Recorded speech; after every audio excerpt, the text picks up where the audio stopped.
திருப்பத்தூர் பகுதியில் இருக்கக்கூடிய இந்த மகப்பேறு மருத்துவமனையினுடைய நிலைமை என்ன? அங்கே இருக்கக்கூடிய சுற்றுப்புற பகுதிகளில் இருக்கக்கூடிய கிராம மக்களுக்கு போதுமான வசதிகள், மகப்பேறு வசதிகள் செய்து தரப்பட்டிருக்கா? இந்த தொகுப்பில் பார்க்கலாம். ஜோலார்பேட்டை, திருப்பத்தூர், புதுப்பேட்டை, சின்னமோட்டூர், ஏலகிரி மலை ஆகிய பகுதிகளில் இருக்கும் மருத்துவமனைகளிலும் ஆரம்ப சுகாதார நிலையங்களிலும் மகப்பேறு மருத்துவம் பார்க்கப்படுகின்றன. ஆனால் செவிலியர்கள் பற்றாக்குறையால் கிராமப்புறங்களில் இருக்கும் கர்ப்பிணிகளுக்கு முறையாக மருத்துவம் அளிக்கப்படாததால் பொதுமக்கள் குற்றம் சாட்டுகின்றனர். மருத்துவமனையில் பிரசவ காலங்களில் அனுமதிக்கப்படும் பெண்களிடம் 2000 ரூபாய் முதல் 4000 ரூபாய் வரை லஞ்சமாக வசூலிக்கப்படுகின்றது.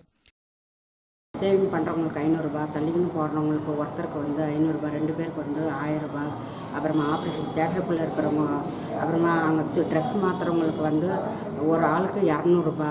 நம்ம எத்தனை நாளுக்கு இருக்கிறோமோ அத்தனை நாளுக்கு ஒரு ஆளுக்கு 100 ரூபா பழுத்துட்டோம்.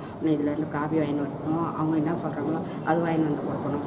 மொத்தம் நாங்கள் வெளியில் போகிறதுக்குள்ளே 5000 ரூபா ரவுண்டாக பழுத்துடுது சார். அதிலே ஜாஸ்தி பேசக்கூடாது, நாங்கள் அர்ஜென்ட்டுக்கெல்லாம் உள்ளே போகக்கூடாது. யார் அவங்க பேசுகிறாங்களோ அவங்கள உள்ளே நிறுத்துறதில்லை.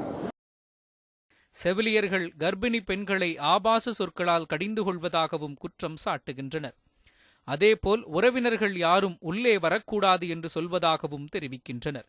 துர்நாற்றம் வீசக்கூடிய நிலையில் மருத்துவமனை இயங்கி வருகின்றதாகவும் மருத்துவமனையில் போதிய செவிலியர்கள் இருப்பது இல்லை என்றும் மக்கள் தெரிவிக்கின்றனர்.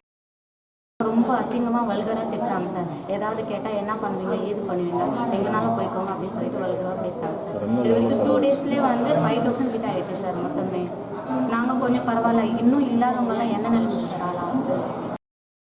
மருத்துவமனை சிகிச்சைக்கு பின்பு வார்டுக்கு கொண்டு செல்வதற்கு 500 ரூபாய் லஞ்சம் கேட்பதாகவும், பிறகு வார்டில் இருக்கும் பொழுது ஒரு நாளைக்கு 100 முதல் 200 ரூபாய் வரை கொடுக்க வேண்டியிருப்பதாகவும் மக்கள் வேதனை தெரிவிக்கின்றனர்.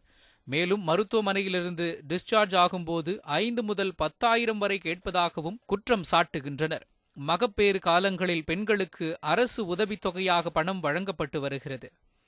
அதை பெறுவதற்கு வங்கியில் பணம் செலுத்தி வங்கிக் கணக்கு தொடர முடியாத நிலை இருப்பதால் பெரும்பாலான கர்ப்பிணி பெண்கள் உதவித்தொகையை பெறாமலேயே விட்டுவிடுவதால் அதையும் போலியாக ஆவணங்கள் தயார் செய்து பணம் எடுத்துக் கொள்வதாகவும் குற்றம் சாட்டுகின்றனர். 3 மாதத்துக்கு இருந்தே அவங்களுக்கு பணம் வழங்கப்பட வேண்டும்.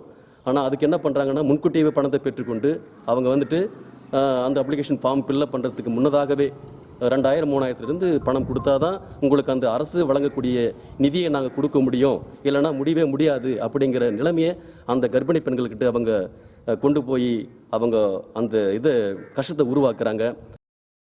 கிராமப்புற கர்ப்பிணி பெண்கள் பஸ் வசதி இல்லாமலும் நடந்து சென்றும் பிரசவம் பார்க்கும் அவல நிலையும் இன்னமும் நீடிக்கிறது. மேலும் கிராமப்புறங்களில் செயல்படும் ஆரம்ப சுகாதார நிலையங்களில் மருத்துவர்களின் பற்றாக்குறை நிலவி வருவதால் உரிய அதிகாரிகள் இதுகுறித்து நடவடிக்கை எடுக்க வேண்டுமென்பதும் இம்மக்களின் கோரிக்கையாக உள்ளது. கே. செந்தில்குமார், நியூஸ் 7 தமிழ், திருப்பத்தூர்.